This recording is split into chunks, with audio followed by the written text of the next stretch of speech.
Hello my beautiful viewers, welcome back to Sushma Kutumba YouTube channel. ನಾನು ನಿಮ್ಮ ಸುಷ್ಮಾ. ನಾನು ಇವತ್ತು ವೀಡಿಯೋದಲ್ಲಿ ಡೈಲಿ ಬ್ಲಾಗ್ನ ಅಪ್ಲೋಡ್ ಮಾಡ್ತಾಯಿಲ್ಲ. ನಿಮಗೆಲ್ಲ ಯೂಸ್ಫುಲ್ ಆಗೋಂತಹ ವೀಡಿಯೋಸ್ನ ನಾನು ತೊಗೊಬಂದಿದ್ದೀನಿ. ಅದು ಏನು ಅಂತ ಅಂದರೆ, ನೀವು ಆಲ್ರೆಡಿ ಅಬ್ಸರ್ವ್ ಮಾಡ್ತಾ ಇರ್ಬೋದು ನಮ್ಮನೆ ಟೆರೆಸ್ ಯಾಕೆ ತೋರಿಸ್ತಾ ಇದ್ದೀನಪ್ಪ ಅಂತ ಅಂದರೆ, ನೀವು ನಮ್ಮ ಮುಂಚಿನ ವೀಡಿಯೋಸ್ಗಳು ಮತ್ತು ನಮ್ಮ ಚಾನಲ್ನ ನೋಡಿರ್ಬೋದು. ನಾವು ಮನೆ ಕಟ್ಟಿ ಇವಾಗ ರೀಸೆಂಟಾಗಷ್ಟೇ ಗೃಹ ಪ್ರವೇಶ ಆಗಿದ್ದು, ಆಲ್ರೆಡಿ ಎಲ್ಲ ಈ ಥರ ಕ್ರ್ಯಾಕ್ನ ಬಿಟ್ಕೊಬಿಟ್ಟಿದೆ. ಹಾಗಾಗಿ ಇದಕ್ಕೆಲ್ಲ ಏನು ಸೊಲ್ಯೂಷನ್ನು ಅಂತ ಅಂದರೆ, ಈ ಥರ ನಾವು ಶೀಟ್ನ ಹಾಕ್ಸಿದ್ದೀವಿ. ಕೆಲವೊಬ್ಬೊಬ್ಬರು ಅಭಿಪ್ರಾಯನ ಕೇಳೋಕ್ಕೋದ್ರೆ ಈ ಥರ ಶೀಟ್ ಬದಲು ನೀವು ಹೆಂಚನ್ನ ಹಾಕಿಸಿ ಅಂತ ಹೇಳಿದ್ರು. ಈ ಶೀಟ್ಗೂ ಮತ್ತು ಹೆಂಚ್ಗೂ ಲಾಟ್ ಆಫ್ ಡಿಫ್ರೆನ್ಸ್ ಇದೆ ಫ್ರೆಂಡ್ಸ್.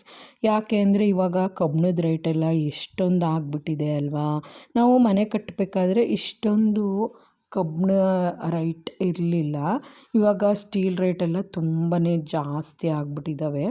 ಮತ್ತು ಈ ಹೆಂಚಿಗೇನು ಇನ್ನೂ ತುಂಬ ಮೆಟೀರಿಯಲ್ ಬೇಕು. ಮತ್ತು ನಮ್ಮದು ಜಾಸ್ತಿ ಸ್ವಲ್ಪ ಅಕ್ಕಪಕ್ಕ ಮನೆ ಇಲ್ಲದ ಕಾರಣ ಹೆಂಚು ಗಾಳಿಗೆ ಹಾರೋಗೋ ಚಾನ್ಸಸ್ಸು ಸಹ ಇರುತ್ತೆ.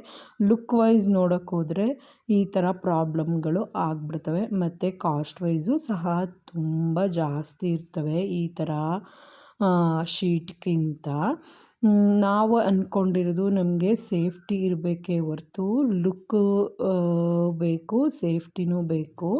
ಇನ್ನೊಂದು ಕಡೆ ಲುಕ್ ನೋಡೋಕ್ಕೋದ್ರೆ ನಮ್ಮ ಕಾಸ್ಟ್ ವೈಸು ಜಾಸ್ತಿ ಆಗಿಬಿಡುತ್ತೆ ಅಂತ ಹೇಳಿ ಈ ಥರ ಶೀಟ್ನ ಹಾಕ್ಸಿದ್ದೀವಿ.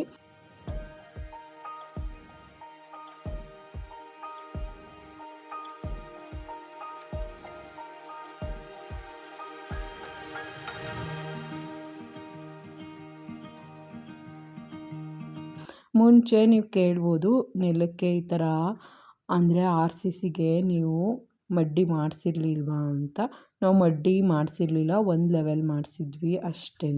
ಮಡ್ಡಿಗೂ ತುಂಬಾ ಕಾಸ್ಟ್ ಆಗುತ್ತೆ. ಹಾಗಾಗಿ ನೋಡಿ, ಇಲ್ಲಿ ಎಲ್ಲ ಕಡೆಯೂ ಈ ಥರ ಬಿಸಿಲಿಗೆ ಕ್ರ್ಯಾಕ್ನ ಬಿಟ್ಕೊಬಿಟ್ಟಿದ್ದಾವೆ. ಮತ್ತು ಇದನ್ನು ಸೇಫ್ಟಿ ಮಾಡೋಣ, ಇವಾಗ ದುಡ್ಡಿಲ್ಲ ಕಣಪ್ಪ ಅಂತ ಹೋದರೆ ನೆಕ್ಸ್ಟು ನಮ್ಮ RCC ಎಲ್ಲ ಬಿಟ್ಬಿಟ್ಟು ನೀರೆಲ್ಲ ಸೋರುತ್ತೆ. ನೀವು ತಮ್ನೈಲ್ನಲ್ಲೇ ನೋಡಿರೋ ಪ್ರಕಾರ ಯಾವುದು ಬೆಸ್ಟ್ ಅಂತ ಕೇಳಿದ್ರೆ, ನನ್ನ ಪ್ರಕಾರ ನಾನು ಹೇಳೋದು, ಒಂದು ಗ್ರೌಂಡ್ ಫ್ಲೋರ್ ಆದರೆ ಹೆಂಚು ಬೆಸ್ಟು. ಇಲ್ಲ ನಾವು 1 ಫ್ಲೋರ್ 2 ಫ್ಲೋರ್ 3 ಫ್ಲೋರ್ ಕಟ್ಕೊತೀವಿ ಅಂದರೆ ಈ ಥರ ಸೀಟ್ ಅಂತೂ ತುಂಬ ಬೆಸ್ಟ್ ಅಂದರೆ ಬೆಸ್ಟ್ ಅಂತಲೇ ಹೇಳ್ಬೋದು.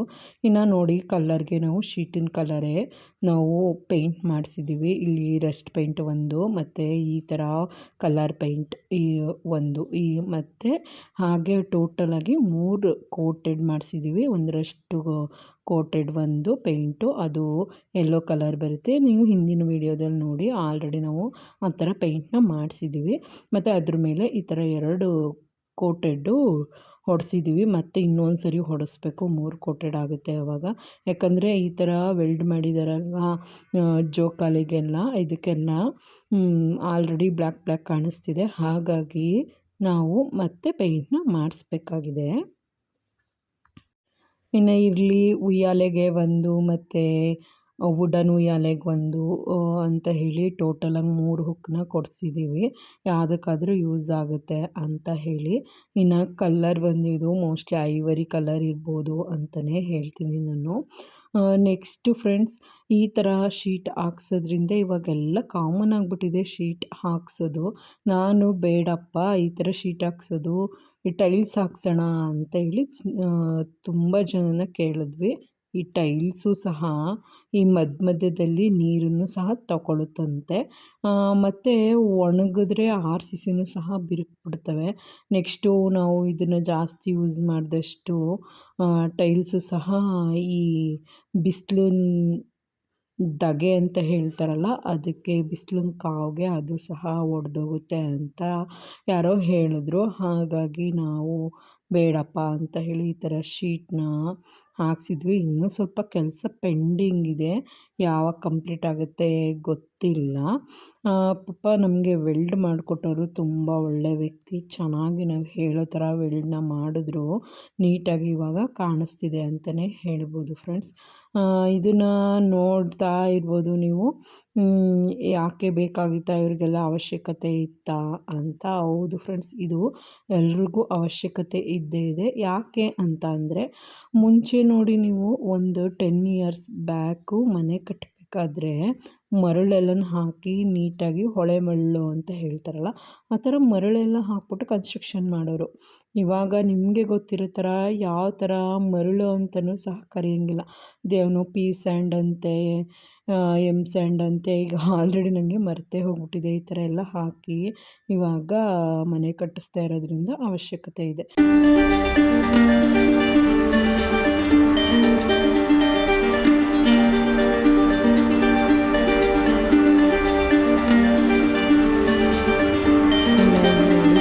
ಕೂತ್ಕೊಳ್ಳೋಕ್ಕೆ ಅಂತ ಸ್ಲ್ಯಾಬ್ ಹಾಕ್ಸಿದ್ದೀವಲ್ಲ, ಇಲ್ಲೂ ಒಂದು ಕಂಬ ಬಂತು ಅಂತೇಳಿ ಇದಕ್ಕೂ ವೆಲ್ಡ್ ಮಾಡಿಬಿಟ್ಟು ಈ ಥರ ಕಡ್ಪಕಲ್ಲನ್ನ ಹಾಕ್ಸಿದ್ದೀವಿ ಫ್ರೆಂಡ್ಸ್.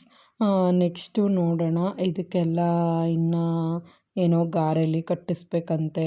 ಈ ಕಬ್ಬಣ ಎಲ್ಲ ನೀರು ಕುಡ್ದು ರೆಸ್ಟ್ ಹಿಡಿದು ಹೋಗುತ್ತೆ ಅಂತ ಹೇಳ್ತಾರೆ. ನನಗೇನೋ ಹಂಗೆ ಅನ್ನಿಸ್ತಾ ಇಲ್ಲ, ಯಾಕಂದರೆ ಹೊರಗಡೆ ಎರ್ಚ್ಲು ಹೊಡೆದು ಆ ಥರ ಆಗ್ಬೋದು ಅಂತ ನನ್ನ ಅಭಿಪ್ರಾಯ. ಒಳಗಡೆಗೆ ನೀರು ಬರಲಿಲ್ಲ ಅಂದಮೇಲೆ ರೆಸ್ಟ್ ಎಲ್ಲಿ ಹಿಡಿಯೋಕ್ಕೆ ಸಾಧ್ಯ ಅಲ್ವಾ? ಹಾಗಾಗಿ ನೋಡೋಣ. ಇದಕ್ಕೂ ಇನ್ನೂ ತುಂಬ ಖರ್ಚಿದೆ. ಮನೆ ಕಟ್ಟಾದ್ರೂ, ಗೃಹ ಪ್ರವೇಶ ಆಗಿ 6 ಮಂತ್ ಆದ್ರೂ ನಮ್ಮ ಕೆಲಸ ಇನ್ನೂ ಮುಗ್ದಿಲ್ಲ.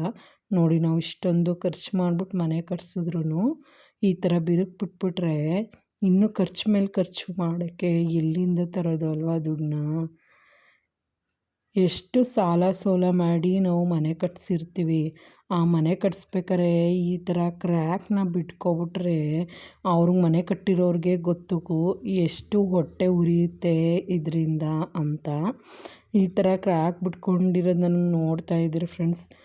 ಏನು ಹೇಳ್ಬೇಕು ಅಂತಲೇ ಅರ್ಥ ಆಯ್ತಲ್ಲ, ಅಷ್ಟೊಂದು ಬೇಜಾರಾಗ್ತಿದೆ.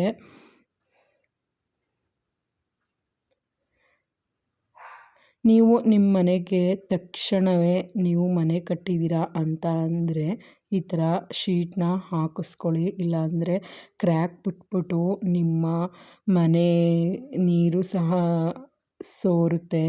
ಆವಾಗ ನೀವು ಮನೆ ಕಟ್ಟಿರೋ ಅಂಥ ಪ್ರತಿಫಲ, ಕನಸು ಎಲ್ಲ ವೇಸ್ಟ್ ಆಗೋಗುತ್ತೆ ಅಂತ ಹೇಳ್ತಾ, ಮತ್ತು ಇಲ್ಲಿ ನೋಡಿ, ಇಲ್ಲಿ ನಾನು ಬಟ್ಟೆ ಒಣಗಾಕೋಕ್ಕೆ ಅಂತಲೇ ಹೇಳಿ ಈ ಥರ ವೆಲ್ಡ್ ಮಾಡಿಸ್ಕೊಂಡಿದ್ದೀನಿ.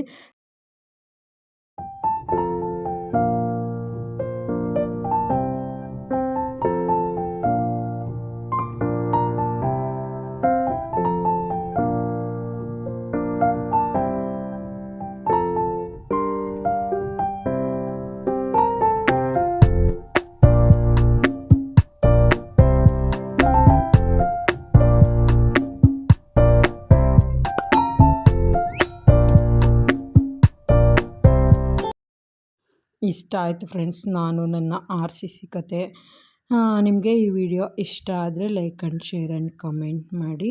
ಹಾಗೆ ನಮ್ಮ ಚಾನಲ್ಗೆ ಸಬ್ಸ್ಕ್ರೈಬ್ ಮಾಡ್ಕೊಂಡು ನಮ್ಗೆ ಸಪೋರ್ಟ್ ಮಾಡಿ. ಈ ವಿಡಿಯೋ ಬಗ್ಗೆ ನಿಮ್ಮ ಅನಿಸಿಕೆ ಅಭಿಪ್ರಾಯಗಳನ್ನು ಕಮೆಂಟ್ ಮೂಲಕ ತಿಳಿಸಿ ಅಂತ ಹೇಳ್ತಾ ಈ ವಿಡಿಯೋನ ಇಲ್ಲಿಗೆ ಎಂಡ್ ಮಾಡ್ತಾಯಿದ್ದೀನಿ. ಬಾಯ್.